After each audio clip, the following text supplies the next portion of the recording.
اللہ تعالیٰ نے پورے سال کے بعض ایام کو خصوصی فضیلت عطا فرمائی ہے اور ان ایام میں کچھ مخصوص احکامات بھی مقرر فرمائے ہیں۔ محرم الحرام بھی ایک ایسا مہینہ ہے جس کو قرآن نے حرمت والا مہینہ قرار دیا ہے اور یوم عاشور کا دن خصوصی برکت اور رحمت کا دن قرار دیا گیا ہے۔ اس مہینے کی اور یوم عاشور کی فضیلت اور اہمیت کے بارے میں حضور اکرم صلی اللہ علیہ وآلہ وسلم نے کیا فرمایا اور اس پورے دن کی اہمیت کیا ہے، اس مہینے کی اہمیت کیا ہے، اس حوالے سے ہم بات کریں گے۔ ہمارے ساتھ مذہبی اسکالر جناب راجہ ضیاء صاحب موجود ہیں۔ السلام علیکم سر۔ وعلیکم السلام ورحمۃ اللہ۔ جیسا کہ ابھی گفتگو ہو رہی تھی ہماری کہ وہ جو ہے کہ ہر قوم پکارے گی ہمارے ہیں حسین، تو جب ہر قوم حسین علیہ السلام سے اپنے آپ کو جوڑ دیتی ہے تو ہمارے یہاں پر کیوں یہ سمجھا جاتا ہے کہ یہ معاملہ صرف ایک خاص مائنڈ سیٹ کے لوگوں سے یا ایک خاص مسلک کے لوگوں سے یا ایک خاص گروپ کے لوگوں کے ساتھ ایسوسیٹڈ ہے، حالانکہ یہ تو سب کے لیے ہے؟ بے شک۔ بسم اللہ الرحمن الرحیم۔ سب سے پہلے تو یہ کہ سیدنا حسین جو ہیں رضی اللہ عنہ نبی کریم صلی اللہ علیہ وسلم کے نواسے ہیں اور اس اعتبار سے اہل بیت سے ان کا تعلق ہے، اور ان سے محبت نہ ہونا یعنی یہ ایک ایسی چیز ہے جو کہ مسلمان کو کم از کم زیب نہیں دیتا، بلکہ ہم یہ کہتے ہیں کہ اہل بیت سے محبت جو ہے وہ ہر مسلمان کے دل میں ہونی چاہیے، اپنے آپ سے، اپنے والدین سے، اور سب سے زیادہ یہ شرط ہو گئی، ایمان کی شرط ہے۔ بالکل۔ تو اس اعتبار سے تو ہم سمجھتے ہیں کہ بالکل یعنی ہمیں یہ بات سمجھنی چاہیے کہ جو بھی ان کی سٹرگلز تھیں، جو بھی انہوں نے ایک جد و جہد کی، ایک جہاد کیا ظلم کے خلاف، اپریشن، انجسٹس کے خلاف، وہ ہم سب کے لیے ایک بہت اعلیٰ مثال ہے۔ اس میں سے بہت سارے لیسنز ایکسٹریکٹ کی جا سکتے ہیں، اور وہ تمام امت اسلامیہ کے لیے یہ اس میں ایسے اسباق ہیں جس میں سے بہت کچھ سیکھا جا سکتا ہے۔ اور مجھے وہ اقبال کا ایک شعر ہے جہاں پہ انہوں نے یہ کہا نا کہ تھے تو تمہارے ہی آبا ہو مگر تم کیا ہو، ہاتھ پہ ہاتھ دھرے منتظر فردا ہو۔ تو اصل میں بات یہ کہ ہم لوگ اکثر اوقات ایسا ہوتا ہے کہ چاہے وہ سیرت النبی پہ کوئی کانفرنس ہو رہی ہو یا شان امام حسین پہ کچھ بات کی جا رہی ہو، تو ہم لوگ، ہماری کلچر، ہمارا سوسائٹی کچھ یوں بن چکا ہے کہ ہم لوگ ان کے بات پر، ان کے قصے سن کر سبحان اللہ تو کہہ دیتے ہیں، لیکن پھر اپنے آپ کا جائزہ نہیں لیتے کہ ہم کہاں ہیں۔ اچھا، اس میں پھر ایک لوگ یہ بھی تو کہتے ہیں نا کہ ہم تو ان کی خاک پا تک بھی نہیں پہنچ سکتے، تو ہم کیسے کوشش کریں؟ تو یہ کیا اس کو ہم غلط فہمی کہیں گے کہ کوشش کرنا تو ضروری ہے نا؟ ظاہر ہے ان کا رتبہ تو عظیم، لیکن فالو تو انہی کو کریں گے نا، ایکشنز ان کے فالو کریں گے۔ امام حسین جو نا مطلب رضی اللہ عنہ کی اگر آپ لائف کو دیکھیں، اور دوسری طرف آپ دیکھیں کہ قرآن مجید میں نبی کریم صلی اللہ علیہ وسلم کے بارے میں اللہ تعالیٰ فرما رہے ہیں لَقَدْ كَانَ لَكُمْ فِي رَسُولِ اللَّهِ أُسْوَةٌ حَسَنَةٌ، کہ آپ کے لیے جو سب سے بیسٹ رول ماڈل ہے وہ فالو کرنے کے لیے۔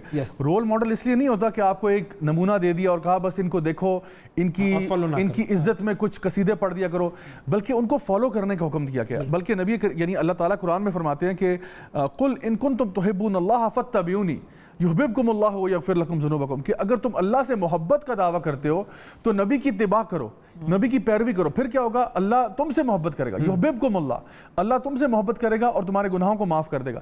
تو اصل چیز جو ہے نا وہ اتباع کرنا ہے۔ یہ جو ہمارے اسلاف میں اتنے زبردست پرسنالٹیز گزری ہیں، ایسے لوگ جو کہ واقعی میں ہمارے لیے مثال کے طور پر ہیں، تو یہ صرف اس لیے نہیں ہے کہ ہم ان کے شان میں کچھ باتیں کریں اور پھر وہی اپنا چوری چکاری اور لوٹ کھسوٹ، یعنی جس اپریشن اور انجسٹس کے خلاف وہ کھڑے ہوئے، سیدنا حسین کھڑے ہوئے، اگر ہم ہی وہ ظالم بن جائے تو کتنے افسوس کی بات ہے۔ تو پھر اس سارے واقعے سے پھر ہم 5 چیزیں کیا ایسی ہیں جو ہم سیکھیں، اور وہ ہم ایک طرح سے لوگوں کو بھی ریمائنڈر دے دیں کہ جو اگر بھول گئے ہیں یا جن کے ذہنوں سے وہ باتیں نکل گئی ہیں، ہم ان کو یاد کرائیں کہ بھئی یہ سبق ہے جو ہمیں اس سے ملتا ہے۔ سب سے پہلی بات تو یہ کہ سیدنا حسین جو ہیں وہ ایک توحید پر قائم تھے، وہ اللہ کی عبادت کرنے والے تھے، اور اللہ تعالیٰ کے ساتھ جو ان کا رشتہ تھا، جو ناتا تھا، وہ یعنی اس کو کمپیریزن نہیں کیا جا سکتا۔ یعنی جو ان کی نمازیں تھیں، جو ان کے یعنی اللہ کی عبادت تھی، جو ان کے ذکر اذکار تھے، یعنی سیدنا حسین ایسے ہی سیدنا حسین نہیں بن گئے، یعنی ان کا ایک لائف سٹائل تھا۔ پہلا سوال یہ ہوا کیا ہمارا نسبت حضور اکرم صلی اللہ علیہ وآلہ وسلم سے وہ ہے، اس کی اہمیت بھی ہے، لیکن ان کا اپنا جو کردار تھا وہ بھی مثالی ترین تھا۔ بے شک ایسا ہی ہے۔ اور آپ دیکھیں کہ ان کی تربیت کس گھرانے میں ہوئی، یعنی سیدنا علی کے ساتھ، سیدہ فاطمہ کے گھر میں ان کی تربیت ہوئی، اور ان کی تربیت کہاں ہوئی؟ نبی کریم صلی اللہ علیہ وسلم کے ساتھ ہوئی۔ تو اس اعتبار سے اگر آپ دیکھیں تو یہ بہت خوبصورت، یعنی ہمارے یہاں آج کل ہم بچوں کو تعلیم دیتے ہیں اسکولوں میں، کالجوں میں، یونیورسٹی میں، تو آپ دیکھیں سیدنا حسین کی یونیورسٹی کیا تھی، وہ کس گھرانے میں پرورش پائی انہوں نے، اور وہ کہاں سے انہوں نے علم اپنا حاصل کیا۔ اور دیکھیں اس کی وجہ سے پھر جو ان کے کردار میں، جو ان کے اخلاق میں، جو ان کے افکار میں جو چیزیں سامنے آئیں، وہ آج ہم لوگ دیکھ کے ہم اس کے بارے میں مثال پیش کرتے ہیں۔ تو سب سے پہلے تو ان کا اللہ سے رشتہ کیا تھا۔ دوسرا یہ کہ اگر وہ کہیں انجسٹس دیکھتے ہیں، کہیں اوپریشن دیکھتے ہیں، تو وہ یہ نہیں کہتے کہ بھئی یہ میرا مسئلہ ہی نہیں ہے، یہ کوئی اور کر لے گا۔ ہمارے ہاں یہ ہمارے خاص طور پہ پاکستان کے اندر یہ ایک کہہ لیں کہ یہ زیادہ چیز پائی جاتی ہے کہ ہم کہتے ہیں کہ یعنی ہم لوگ کہتے ہیں نا کہ مٹی پاؤ، یعنی جو بھی ایشو ہوتا ہے ہم کہتے ہیں جی ہمارا تو کنسرن ہی نہیں یا تو مٹی پاؤ کہتے ہیں یا پھر اس آدمی کو بڑا شریف آدمی کہا جاتا ہے جو اس طرح کے مسائل میں نہیں پڑتا ہے کہ جب آپریشن ہو رہا ہو کہ یہ تو بڑا شریف آدمی ہے، دیکھو کسی کے مسئلے میں نہیں بولتا. بالکل. تو جہاں پہ یعنی کم از کم جو نبی کریم صلی اللہ علیہ وسلم کی تعلیمات ہیں اس میں یہ کہ اگر آپ کو کہیں پہ انجسٹس نظر آتا ہے یا کوئی خلاف شریعت چیز نظر آتی ہے تو آپ اس کے خلاف ایکشن لیں جو آپ لے سکتے ہیں. اچھا لیکن کیا اس پہ چھوٹا سا ایک نقطہ جو میرے ذہن میں ہے وہ یہ کہ دیکھیں ہم اتھارٹی کے سامنے کھڑے ہوتے ہیں بعض اوقات. اتھارٹی کے سامنے کھڑا ہونا بڑا ہمت کا کام ہے اور اس میں اپنے نقصان کا اندیشہ ہے. مثال کے طور پر مطلب اگر کسی کے ساتھ کچھ غلط ہوتا ہوا میں نے دیکھا کہ جی میرے آفس میں کسی نے جو ہے اس کے ساتھ غلط کیا اور جو غلط کرنے والا ہے وہ کسی اتھارٹی میں، اب میں اس اتھارٹی سے اگر جا کر یہ بات کہتا ہوں کہ دیکھو یہ چیز صحیح نہیں ہے تو میرے اوپر بھی اس کا اثر پڑنے کا اندیشہ ہے کیونکہ پاور اس اتھارٹی کے پاس ہے تو میں تو ڈر جاؤں گا. شفا کے ساتھ اگر کسی نے کچھ غلط بات کی تو میں ڈر جاؤں گا کہ نہیں جی میرا نقصان ہو جائے. تو اپنے نقصان سے نہ ڈرنا تو ہم نے اس پورے واقعے سے سیکھ لیا، لیکن ہم اپنے اندر وہ کیسے لے کر آئیں وہ ہمت؟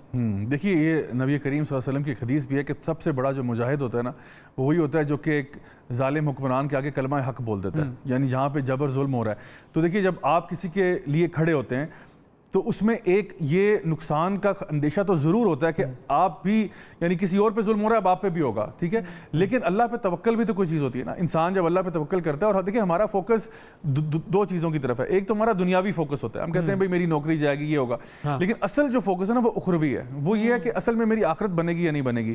تو انسان کبھی کبھار ایسا کرتا ہے کہ اللہ کا نام لے کے کود پڑتا ہے اور پھر وہ کہتا ہے کہ اب جو ہوگا وہ بے خطر کود پڑو. بالکل ایسا ہی ہے. تو دیکھیے آپ کے پاس قرآن مجید میں اتنی مثالیں ہیں اللہ پر توکل کی.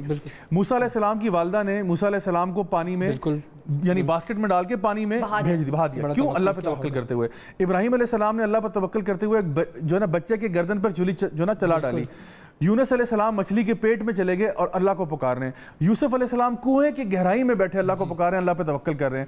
آپ کو اتنی زیادہ اگزامپلز ملتی ہیں، یعنی چاہے آپ آگ میں ڈالے جا رہے ہوں چاہے آپ مچھلی کے پیٹ میں ہو وہ امید نہیں چھوڑ سکتے. وہ امید نہیں چھوڑ سکتے. تو اور کیا سیکھ سکتے ہیں؟ تو اصل بات یہ ہے کہ ہمیں ہمیشہ وہ کرنا چاہیے جس سے اللہ اور اس کے رسول راضی ہیں، وہ کام کریں. یہ مت دیکھیں کہ آگے کیا ہوگا، مصلحت پسندی نہ کریں. ہاں مصلحت پسندی دیکھیں، ہاں وہ پھر جو ہے نا انسان اس میں پھر انسان جب دنیاوی فائدوں کو لے کے آتا ہے اور اس قسم کی چیزیں پھر انسان جو ہے نا وہ کمپرومائز کر جاتا ہے. اور اکثر اوقات ہوتا ہے کہ مطلب دیکھیں کمپرومائز کے لیے بھی علماء نے کچھ اصول بتائے ہوئے ہیں کہ کچھ انوائرمنٹس ایسی ہوتی ہیں جہاں پہ آپ بڑے مقصد کے تحت یا بڑے نقصان سے بچنے کے لیے اوروں کو بھی بچانے کے لیے تھوڑا بالکل، جس کو انگلش میں ہم کہتے ہیں لیسر آف ٹو ایولز. کبھی کبھار ایسا ہوتا ہے کہ دونوں آپشن ہی غلط ہوتی ہیں. مثلا اب آپ ایک انسان ہے وہ مرنے والا ہوا ہے اور اس کو کچھ بھی اویلیبل نہیں ہے سوائے خنزیر کے گوشت کے.